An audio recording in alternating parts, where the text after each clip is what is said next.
আমার কোনো political intention নাই, কোন দলকে জিতানো আমার কাজ না, কোন দলকে ঠকানো আমার কাজ না।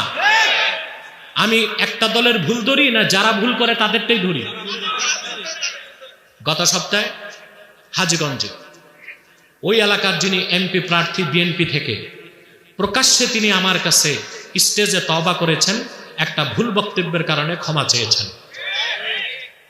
কুলাউড়ার এক সাবেক এমপি আজানকে উলুধ্বনির সাথে তুলনা দিছে, আমি তাকে ধরলাম, তিনি লাইভে এসে ক্ষমা চাইছেন। বাকি অন্যান্য যারা আল্লাহর শানে বেয়াদবি করেছে, রাসূলুল্লাহর শানে বেয়াদবি করেছে, আম্মা জানদের শানে বেয়াদবি করেছে, সাহাবীদের শানে বেয়াদবি করেছে, তারা কেন ক্ষমা চান নাই? জাতিটা জানতে চায়। নারায়ে তাকবীর, আল্লাহু আকবার, কোরআন সুন্নাহর আলম। প্রিয় বন্ধুগণ, ভুল বুঝবেন না। আমাকে যারা ভুল বুঝতেছেন, 16 বছর যখন নির্যাতনে ছিলেন, আপনাদের হাজার নেতাকর্মীকে আমরা তাহরিকে খাতমে নবুয়তের ব্যানারে আশ্রয় দিয়েছিলাম। আজকে ভুলে গেছেন? 5 তারিখের পর সব ভুলে গেলেন? আপনারা সংগঠন করতেন, মিছিল করতেন, মিটিং করতেন, পরিচয় দিতেন তাহরিকের লোক, মামলা হইতো না। এটা ভুলে গেছেন কেমন? এতটুক কৃতজ্ঞতা বোধও নাই। আমি পার্থিব রাজনৈতিক বহু স্বার্থ আপনাদের থেকে নিতে পারতাম, আপনারা অফারও দিছেন আমাকে নারায়ণগঞ্জের এক আসনে, আমি তা নেই নাই। তা আপনাদের বোঝা উচিত, অন্য দল আমাকে কি দিবে? আমাকে কি প্রেসিডেন্ট বানাবে? বড় দল একটা এমপি বানাবে? এটা তো আমার দরকার নাই। তা আমি কোন দলকে জিতানো, কোন দলকে ঠকানো, এ নোংরামি আব্বাসীর নাই। কোরআন সুন্নাহর আলোকে যা সত্য এবং হক তা বলছি এবং বলবো ইনশাআল্লাহ।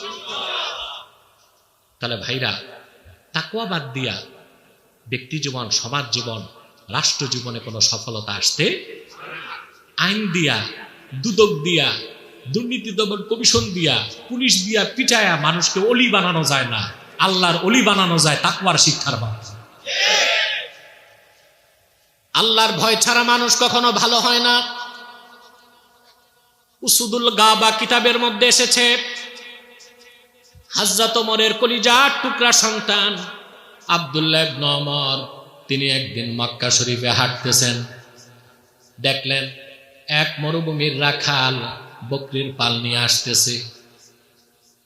হাজার হাজার বকরি দেখে আব্দুল্লাহ ইবনে ওমরের পছন্দ, রাখালকে বললেন, রাখাল, বিনি শাতাম মিনাল গানাম, একটা বকরি আমার কাছে বিক্রি করো, একটা বকরি। রাখাল জবাব দিল যে না, বিক্রি করা জায়েজ নাই।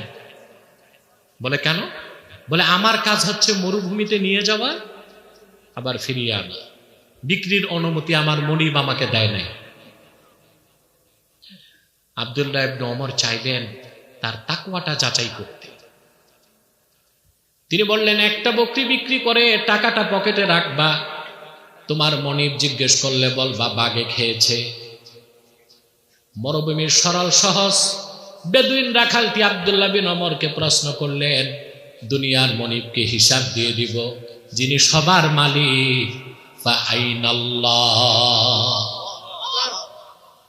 আমার আল্লাহর চোখ কেমনে ফাঁকি দিব? ওনার কিছুতে হিসাব দিতে পারবো না। আব্দুল্লাহ ইবনে ওমর অবাক হয়ে গেছেন, মরুভূমির সহজ সরল বেদুইন ছেলেটির অন্তরে আল্লাহর ভয়, তাকওয়া কি পরিমাণ, বলেন সুবহানাল্লাহ।